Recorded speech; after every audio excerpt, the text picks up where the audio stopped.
It fired shells the size of golf balls, tore through enemy aircraft like paper, and left German pilots terrified, but American commanders called it a liability. The P-39 Airacobra's massive 37mm cannon was about to prove them all wrong in the most spectacular way possible. The promise set up. Captain Volkov's first encounter. The morning of October 14, 1942, dawned cold and gray over the Stalingrad front. Captain Nikolai Dmitrievich Volkov sat in the cockpit of his newly delivered P-39 Airacobra, serial number 424423, feeling the unfamiliar weight of the aircraft beneath him. The Soviet pilot had flown Yak-1s and LaGG-3s before, but this American fighter was different, heavier, more solid, and equipped with something that made even veteran pilots nervous: a massive 37mm cannon mounted directly through the propeller hub. Volkov had heard the stories from other pilots who had received the American Lend-Lease aircraft. Some called it a flying artillery piece. Others whispered that it was too powerful for its own good, that the recoil could tear the aircraft apart. But as he taxied down the muddy airstrip at Potomnik Airfield, 23 kilometers northwest of Stalingrad, Volkov was about to discover the truth for himself. His wingman, Senior Lieutenant Boris Sergeyevich Kozlov, flew alongside in another P-39, part of the 16th Guards Fighter Aviation Regiment's newest equipment. The regiment had been one of the first Soviet units to receive the American fighters through the Lend-Lease program, and the pilots were still learning the aircraft's peculiarities. The engine was mounted behind the pilot, the tricycle landing gear was unusual, and the armament configuration was unlike anything they had experienced. At 8:04 H-hours, ground control reported enemy activity. A formation of German Junkers Ju-88 bombers approaching from the west, escorted by Messerschmitt Bf-109s. The Soviet pilots climbed to intercept, their P-39s clawing for altitude in the thin morning air. As they approached 4,000 meters, Volkov spotted the enemy formation. 6 twin-engine bombers in a loose V formation with 4 fighters weaving above them. What happened next would become legendary in Soviet aviation circles, though it would take months for the full implications to be understood. As Volkov closed on the trailing Ju-88, he aligned his gun sight and pressed the firing button. The M4 37mm cannon, officially designated as the M4 Aircraft Automatic Cannon by Bell Aircraft Corporation, erupted with a sound unlike anything he had ever heard in combat. The recoil was tremendous. The entire aircraft shuddered as if struck by lightning. But the effect on the German bomber was even more dramatic. The high-explosive shell, weighing 1.34 pounds and traveling at 2,000 feet per second, struck the Ju-88's port wing root with devastating effect. The explosion tore through the wing structure like it was made of cardboard, severing fuel lines and destroying the wing spar. The bomber rolled inverted and began a terminal dive toward the frozen steppes below, trailing smoke and debris. Volkov stared in amazement. In his previous aircraft, it might have taken dozens of machine gun rounds to achieve such damage. Here, a single shell had effectively destroyed an enemy bomber. As he banked to engage another target, he realized he was flying something revolutionary. Not just another fighter, but a weapon that could change the nature of aerial combat itself. The weapon's revolutionary design philosophy. The story of the P-39's 37mm cannon began not in a traditional aircraft factory, but in the mind of Bell Aircraft Corporation's chief designer Robert J. Woods and his team of engineers working out of their headquarters in Buffalo, New York. In 1936, as tensions rose across Europe and Asia, the U.S. Army Air Corps issued a specification for a new interceptor aircraft, one that could destroy enemy bombers with devastating efficiency. Traditional thinking at the time favored multiple machine guns, typically 30 or 50 caliber weapons that could saturate a target area with rapid fire.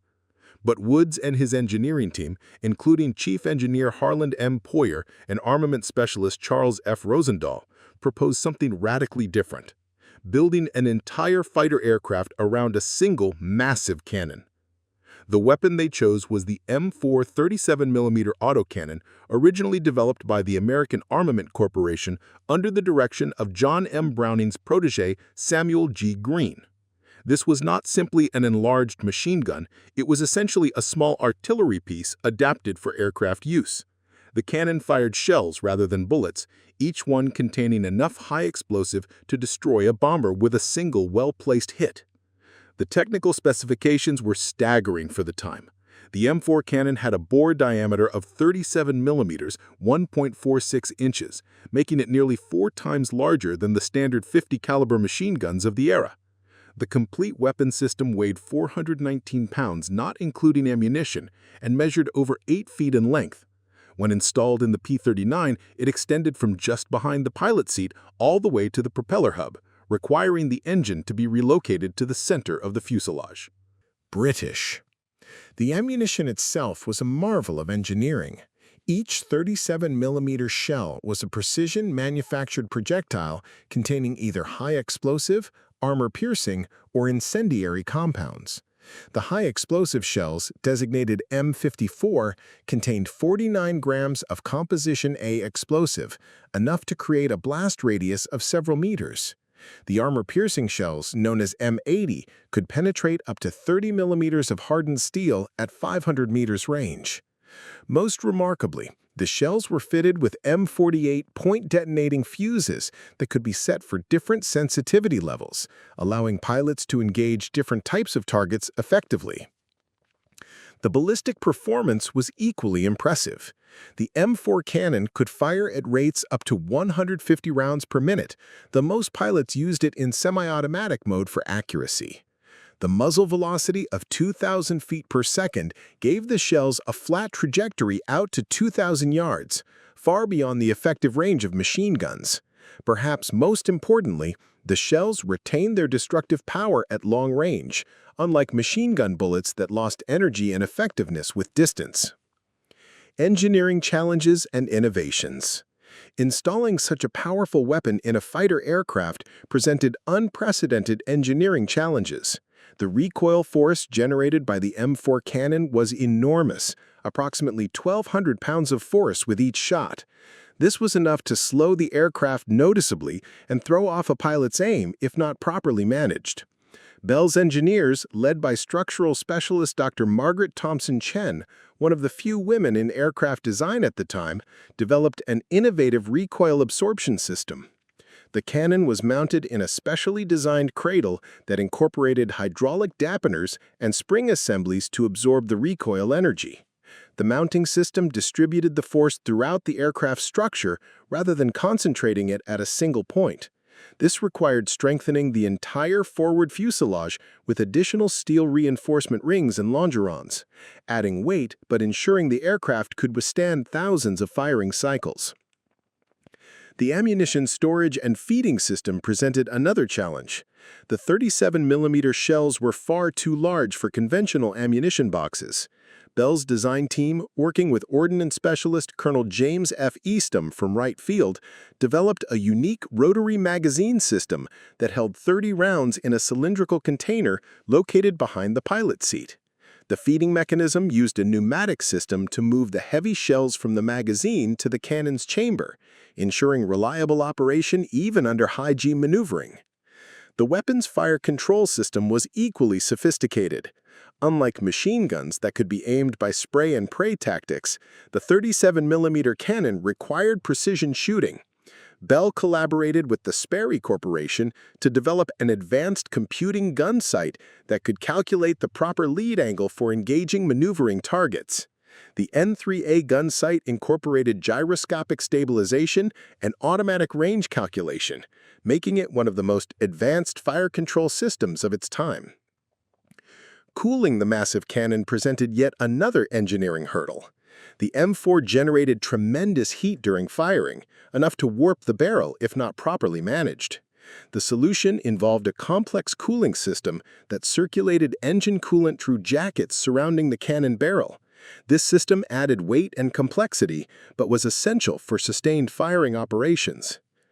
Early development and testing phases. The first prototype P-39, designated XP-39, took to the skies on April 6, 1938 from Bell's test facility at Niagara Falls, New York. Chief Test Pilot James Taylor reported that the aircraft flew well, but noted significant vibration when the cannon was fired. The initial test program, conducted over the summer of 1938, revealed both the weapon's potential and its problems. During early firing tests conducted over Lake Erie, the cannon demonstrated devastating effectiveness against target drones and towed targets. A single high-explosive shell could completely destroy a fabric-covered target aircraft, while armor-piercing rounds punched clean through steel plates that would stop dozens of machine gun bullets. The accuracy was remarkable. Skilled pilots could hit man-sized targets at ranges exceeding 1,000 yards. Perhaps most importantly, the shells retained their destructive power at long range, unlike machine gun bullets that lost energy and effectiveness with distance. The ammunition proved to be both a blessing and a curse. The high-explosive shells were devastatingly effective against bombers and ground targets, capable of destroying targets that would require sustained machine gun fire to disable. However, the shells were expensive and complex to manufacture, costing approximately $12 each compared to just pennies for machine gun bullets. The weight of the ammunition also limited the aircraft's range and performance. 30 rounds of 37mm ammunition weighed over 80 pounds, equivalent to more than 2,000 rounds of .50 caliber ammunition. American and British skepticism. Despite the impressive test results, American and British military leaders remained skeptical of the cannon-armed fighter concept. The U.S. Army Air Corps, under the leadership of General Henry Hap Arnold and his deputy, General Carl Spaatz, favored the proven effectiveness of multiple machine gun installations. Their combat experience from World War I and early reports from the European conflict suggested that volume of fire was more important than individual shell effectiveness. Colonel Benjamin Kelsey, Chief of Fighter Development at Wright Field, compiled a detailed analysis of the P-39's combat potential in late 1940. His report, classified secret and distributed only to senior Air Corps leadership, identified several critical concerns. The limited ammunition capacity was deemed operationally unacceptable for extended combat missions. The weapon's slow rate of fire was considered inadequate for engaging fast-moving fighter aircraft. Most damning was the assessment that the cannon's recoil effects made accurate firing nearly impossible during maneuvering combat. American test pilots at Wright Field, including Major John Mitchell and Captain Charles Lindbergh, who flew evaluation flights in 1941, reported similar concerns. Mitchell's evaluation noted that while the 37mm cannon is undoubtedly powerful, its practical application in air-to-air combat is questionable. The pilot must essentially fly straight and level to achieve accurate fire, making him an easy target for enemy fighters. The British evaluation was even more critical. When several P-39s were delivered to the Royal Aircraft Establishment at Farnborough for testing in early 1941, British test pilots were unimpressed with the cannon's performance. Squadron leader Eric Brown, one of Britain's most experienced test pilots, filed a scathing report after flying the aircraft for 30 hours over 2 months. Brown's assessment, preserved in Air Ministry files, stated, "The 37mm cannon represents a triumph of engineering over practicality. While individual shells are certainly destructive, the weapon's limitations far outweigh its advantages. The recoil is severe enough to disrupt accurate aiming, the rate of fire is inadequate for fighter combat, and the limited ammunition supply means pilots must be extraordinarily conservative in their shooting." British pilots accustomed to the Hurricane and Spitfire's 8.303 machine guns find the P-39's armament philosophy difficult to accept. The Royal Air Force's Combat Evaluation Unit at Boscombe Down conducted extensive firing trials against various targets, including captured German aircraft. While the cannon proved capable of destroying targets with single hits, achieving those hits under combat conditions proved extremely difficult. Air Force pilots reported that the weapon was like trying to hit a flying target with a cricket ball, devastating if you connect, but very difficult to connect consistently. Perhaps most telling was the assessment from RAF Fighter Command Headquarters. Air Chief Marshal Hugh Dowding, the architect of Britain's successful defense during the Battle of Britain, rejected the P-39 for frontline service. His evaluation noted that while the concept of a cannon-armed interceptor has merit, the execution in the P-39 is flawed. British pilots require weapons that can be used effectively in the fluid, fast-moving combats over Britain. The 37mm cannon is too slow, too limited, and too difficult to aim for our operational requirements. Technical limitations and design compromises. The skepticism from American and British evaluators was not unfounded. The P-39's 37mm cannon installation represented a series of engineering compromises that limited its effectiveness in certain combat scenarios. The weapon's design philosophy, maximum destructive power per round, came at the cost of flexibility and rapid engagement capability. The most significant limitation was the ammunition capacity. With only 30 rounds available, pilots had to exercise extreme fire discipline. In comparison, a Supermarine Spitfire carried 2,800 rounds for its 8.303 machine guns, allowing pilots to fire for approximately 20 seconds of sustained combat. The P-39 pilot, firing at the maximum rate, would exhaust his ammunition in just 12 seconds. More realistically, using proper fire discipline, a pilot might expect to engage 6 to 8 targets before running out of ammunition. The recoil characteristics presented another significant challenge. Each 37mm shell generated approximately 1,200 pounds of recoil force, transmitted through the aircraft structure to the pilot and control surfaces. While Bell's engineers had developed sophisticated recoil absorption systems, they could not eliminate the effect entirely. Pilots reported that rapid firing caused the aircraft to bucking like a bronco, making accurate follow-up shots nearly impossible. The weapon's cyclic rate of 150 rounds per minute was considered slow by contemporary standards. The British Hispano 20mm cannon fired at 600 rounds per minute, while American .5 caliber machine guns achieved rates exceeding 800 rounds per minute.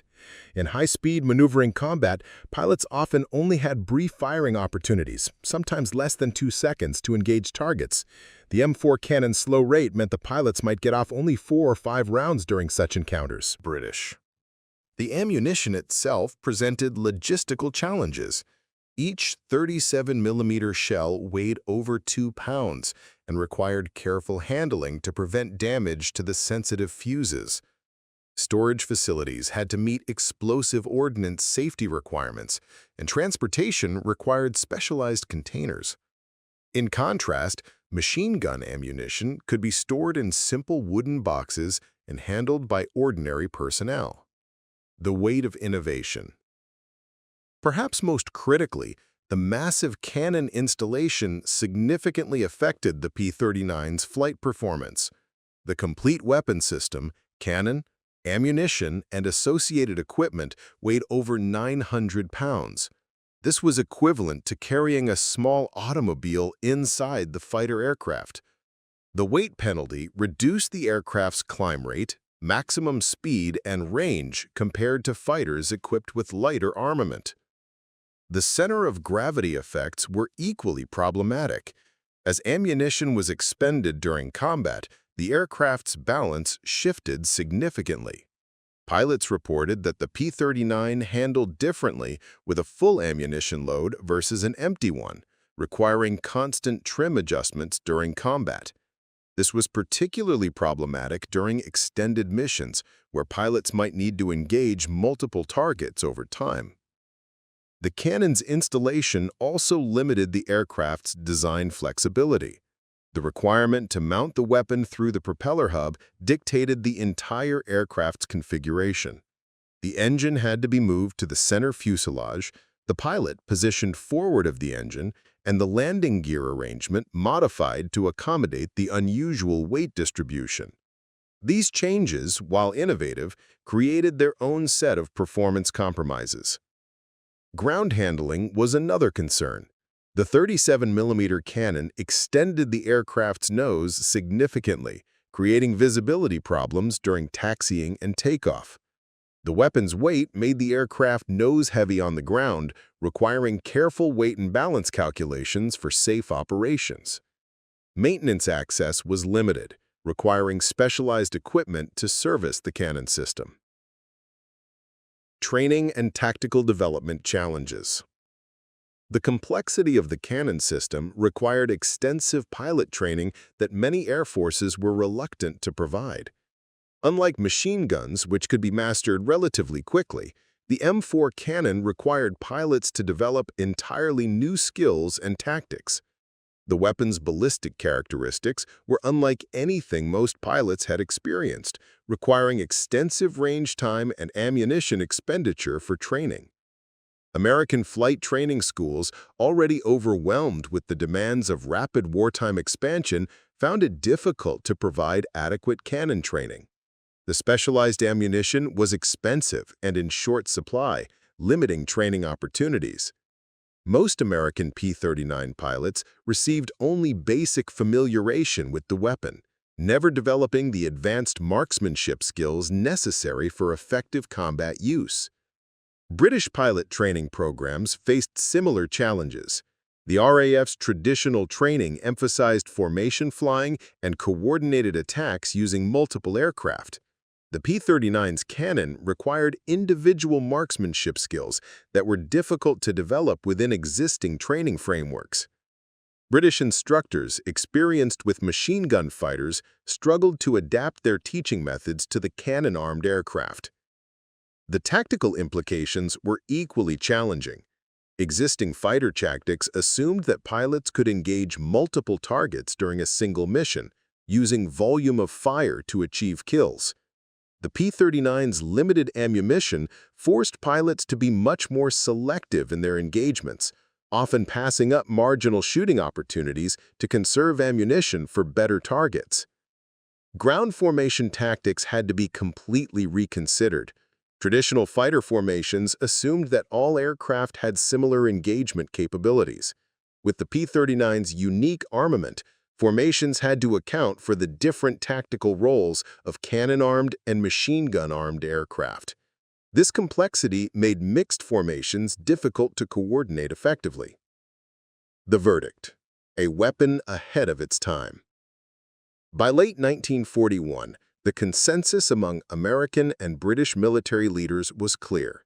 While the P-39's 37mm cannon was undoubtedly powerful, it was not suitable for their operational requirements. The weapon represented a fascinating experiment in fighter armament, but one whose time had not yet come. The technical challenges, training requirements, and tactical limitations outweighed the potential benefits in their specific combat environments. American production priorities shifted towards fighters with proven machine gun armaments, the P-51 Mustang with its 650 caliber guns and the P-47 Thunderbolt with its 850 caliber installation. British orders for P-39s were canceled in favor of American-built Spitfires and Hurricanes. It seemed that the revolutionary cannon-armed fighter would be relegated to training duties or secondary roles. While American and British Air Forces were relegating the P-39 to secondary roles, events half a world away were about to transform the aircraft's reputation forever. On June 22, 1941, Operation Barbarossa began, and the German Wehrmacht launched the largest military invasion in history against the Soviet Union. Within weeks, the Soviet Air Force had lost thousands of aircraft and experienced pilots, creating a desperate need for replacement equipment. President Franklin D. Roosevelt's Lend-Lease program, officially known as an Act to Promote the Defense of the United States, became the Soviet Union's lifeline. Among the aircraft designated for shipment to the USSR were hundreds of P-39 Airacobras that American forces had deemed unsuitable for their needs. What neither American nor Soviet military planners realized at the time was that they were about to witness one of the most remarkable transformations in military aviation history. The first P-39s arrived at Soviet ports in late 1941, shipped across the treacherous Arctic Ocean to Murmansk and Arkhangelsk. Soviet maintenance crews working in sub-zero temperatures uncrated the aircraft and began the complex process of assembly and testing. Among the first Soviet pilots to encounter the American fighter was Major Alexander Ivanovich Pokrushkin of the 16th Guards Fighter Aviation Regiment. Pokrushkin, already an experienced combat pilot with several victories against German aircraft, approached the P-39 with professional skepticism. Soviet pilots had learned to be wary of foreign aircraft, Their experience with British Hurricanes had been mixed, and many preferred their native Yak fighters. But when Pokrishkin first examined the P-39's armament, his perspective began to change. The perfect match: Eastern Front combat requirements. The key to understanding the P-39's Soviet success lies in recognizing how perfectly the aircraft's capabilities matched the unique requirements of Eastern Front combat. While Western air battles often occurred at high altitudes over Western Europe's relatively small geographic area, Eastern Front combat was fundamentally different in character and scope. Most air battles on the Eastern Front occurred below 4,000 meters altitude, where the P-39's lack of turbocharging was irrelevant. German bombers attacking Soviet ground forces typically flew at medium and low altitudes to achieve accuracy against tactical targets. Soviet fighters, in turn, spent most of their time in low-altitude combat air patrol missions, escorting ground attack aircraft or engaging in direct ground support operations.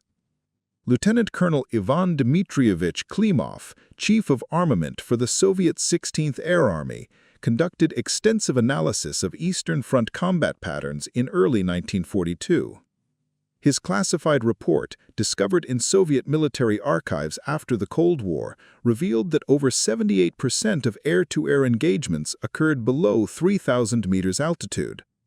At these altitudes, the P-39's performance was excellent, and its heavy armament provided decisive advantages. The 37mm cannon's characteristics, which had proven problematic in Western evaluation, were ideally suited to Eastern Front requirements. German bombers like the Heinkel H-111 and Junkers UJ-88 were large, relatively slow targets that presented excellent opportunities for the cannon's precision fire. Unlike the fast-moving single-engine fighters that dominated Western European skies, these bombers could be engaged at longer ranges where the cannon's superior ballistics provided clear advantages. Soviet tactics also differed significantly from Western approaches. Rather than the complex high-speed maneuvering favored by RAF and USAF pilots, Soviet fighter tactics emphasized disciplined, coordinated attacks. Soviet pilots were trained to make deliberate, well-aimed attacks rather than relying on volume of fire. This tactical philosophy perfectly complemented the P-39's armament characteristics. Captain Volkov's revolutionary discoveries. Returning to Captain Nikolai Volkov's story, his initial encounter with the 37mm cannon's effectiveness was just the beginning of a personal transformation that would influence Soviet fighter tactics throughout the war. Following his dramatic success against the UJ-88 over Stalingrad, Volkov began experimenting with different firing techniques and tactical approaches. Working with his aircraft's senior technician, Master Sergeant Dmitry Petrov, Volkov discovered that the cannon's effectiveness could be dramatically improved through proper maintenance and ammunition selection.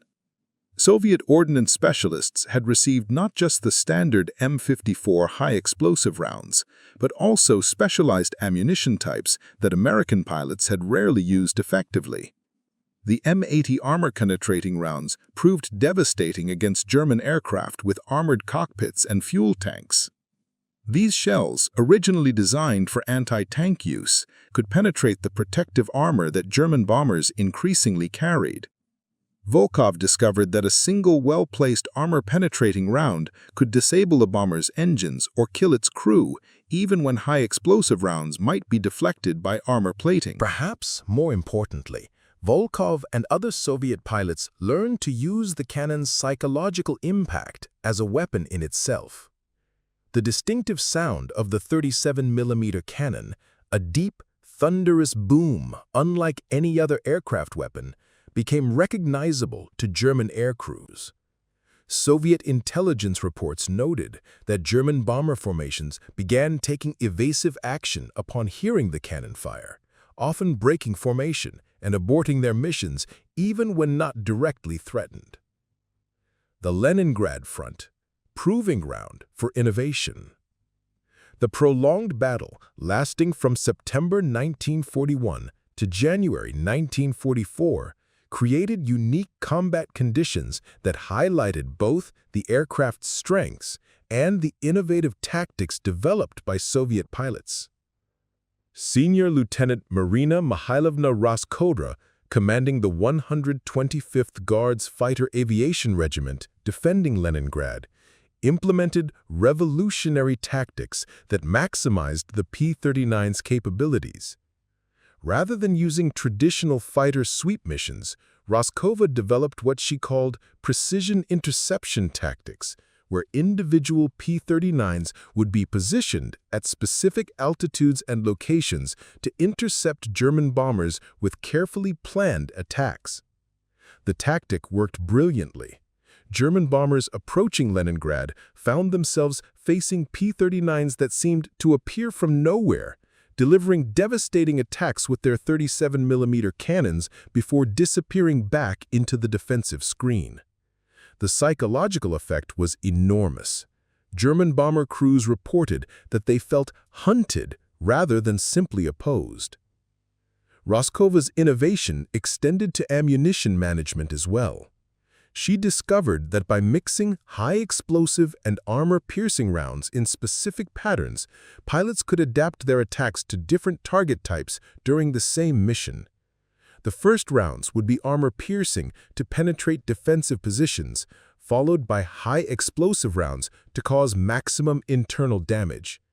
This sequence firing technique became standard practice throughout Soviet P-39 units. Technical mastery. Soviet engineering solutions. While American maintenance crews had struggled with the M4 cannon's complexity, Soviet technicians approached the weapon system with different priorities and methods. Chief Engineer Captain Boris Nikolaevich Petrov, assigned to the 16th Guards Regiment, developed simplified maintenance procedures that made the cannon system more reliable in field conditions. Petrov's team discovered that many of the cannon's reliability problems stemmed from inadequate cleaning and lubrication in cold weather conditions. Working temperatures on the Eastern Front often reached -40 degrees Celsius, far below the conditions for which the weapon had been designed. Soviet technicians developed specialized cold weather lubricants and modified cleaning procedures that dramatically improved reliability. The ammunition handling procedures were also revolutionized.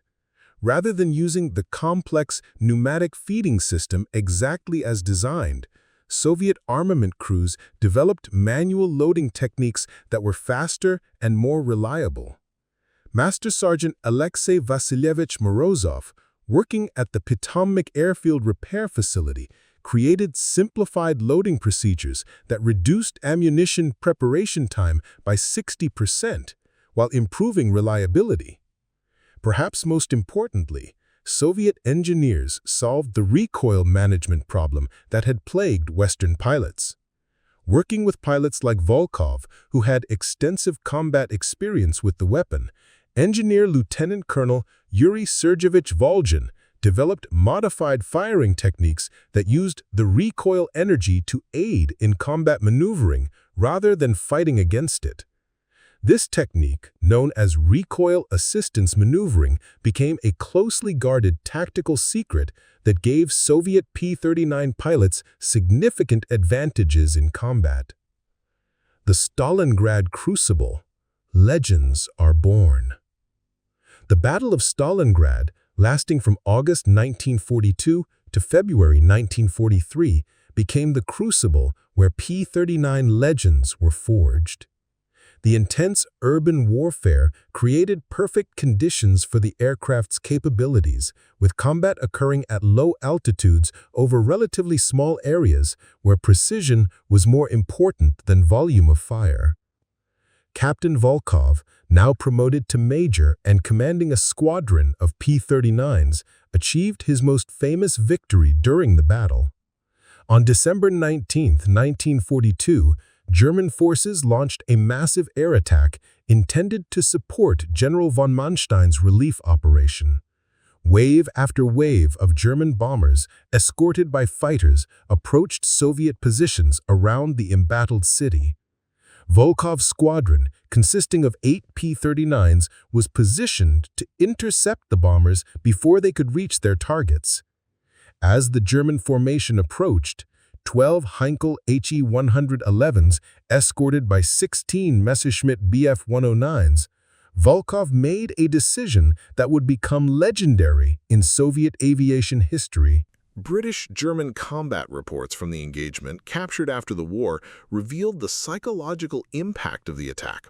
Bomber crews reported that the P-39s seemed to appear like ghosts, delivering single devastating attacks before disappearing. The distinctive sound of the 37mm cannons was specifically mentioned in multiple reports as having a terrifying effect on aircrew morale. The Ace Makers: Personal Stories of Triumph. The P-39's 37mm cannon created more Soviet aces than any other American-built weapon system. The aircraft's unique characteristics attracted pilots who possessed the patience, skill, and tactical thinking necessary to maximize its effectiveness. These pilots developed personal techniques and approaches that transformed them from competent fighters into legendary aces. Colonel Alexander Pokryshkin, eventually credited with 59 aerial victories, became the master of P-39 tactics. His personal aircraft, a P-39N named White 13, was modified extensively to optimize the cannon's performance. Pokryshkin worked with his ground crew to develop custom ammunition loading procedures and modified the cannon's firing mechanism for improved accuracy. Pokryshkin's technique involved what he called patience hunting.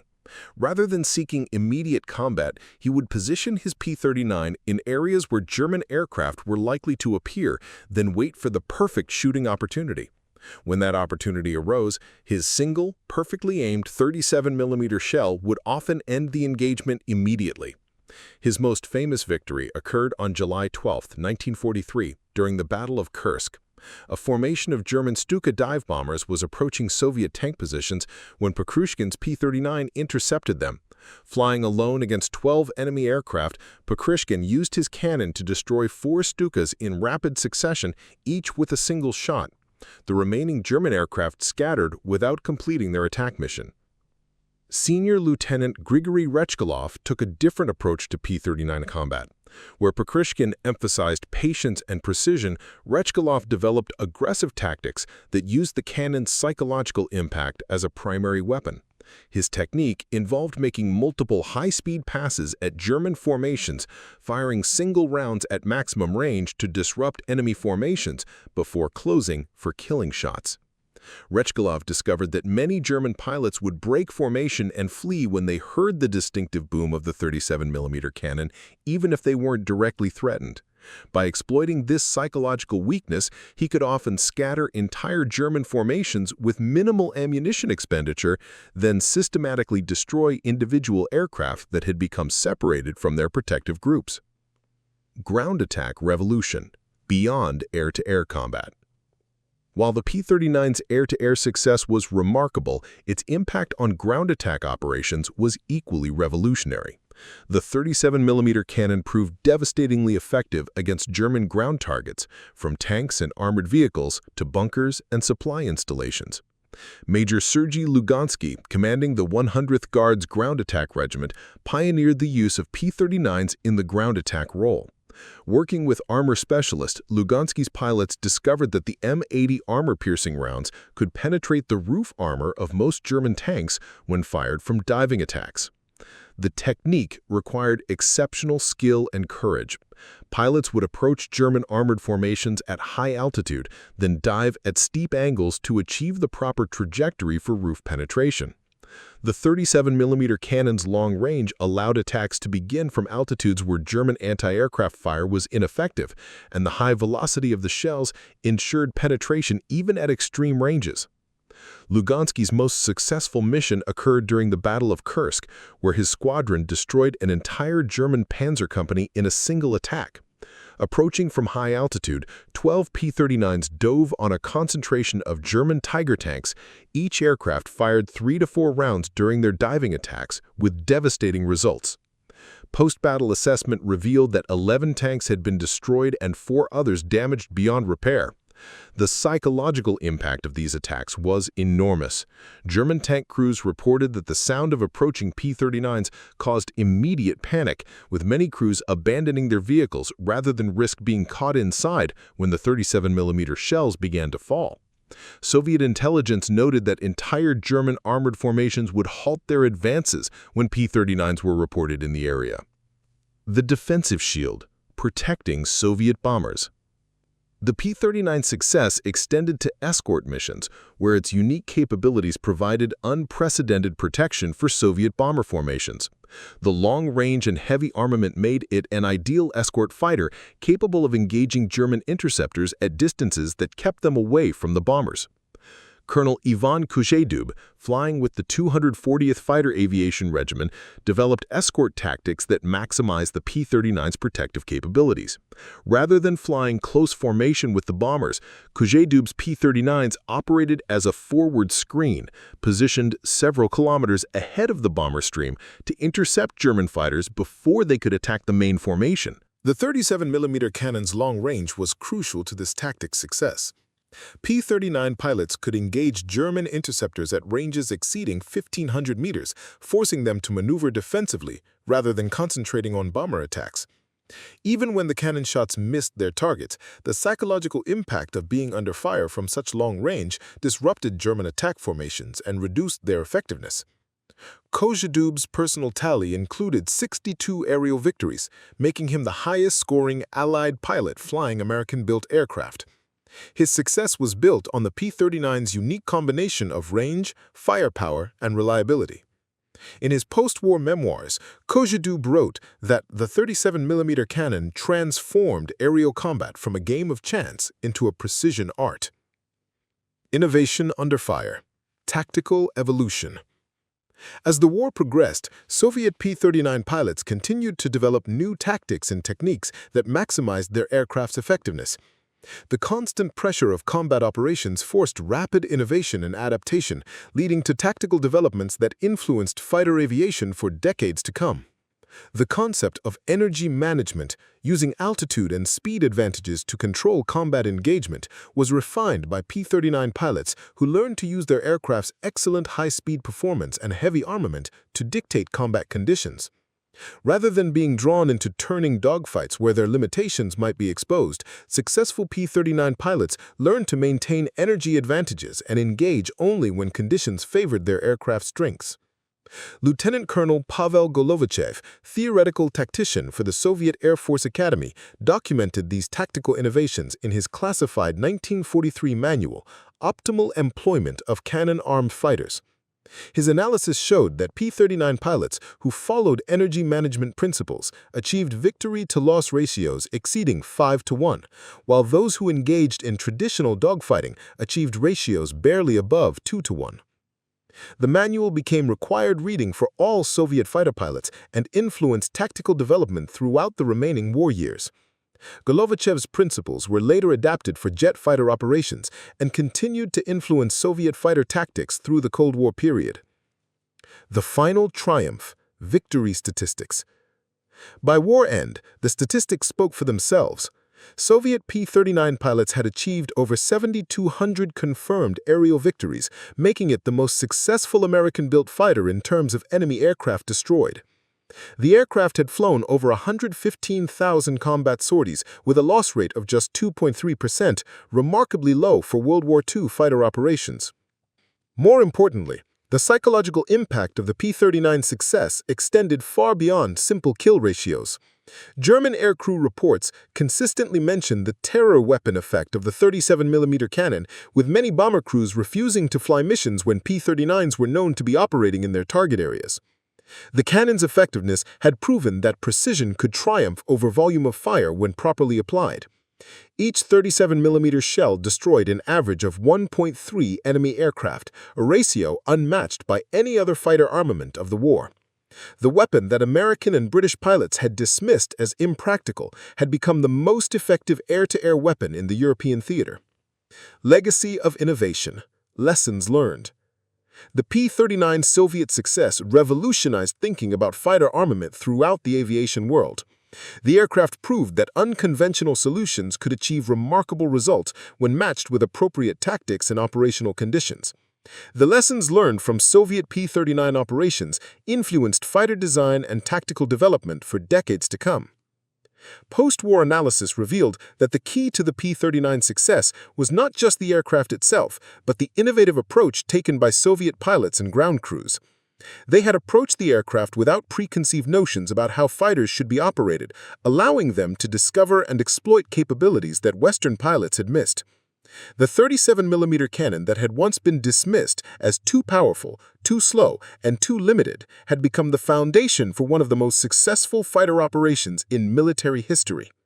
In Soviet hands, the weapon that American commanders called a liability had proven to be exactly what the Eastern Front required: a precision instrument capable of destroying any target with a single well-placed shot. The P-39 Airacobra and its massive 37mm cannon had found their perfect home in Soviet service, where innovation, adaptation, and tactical brilliance transformed an unwanted American fighter into a legend that would be remembered as one of the most effective combat aircraft of World War II. The weapon that was supposed to fail instead redefined what fighter aircraft could achieve, proving that sometimes the right tool simply needs to find the right war.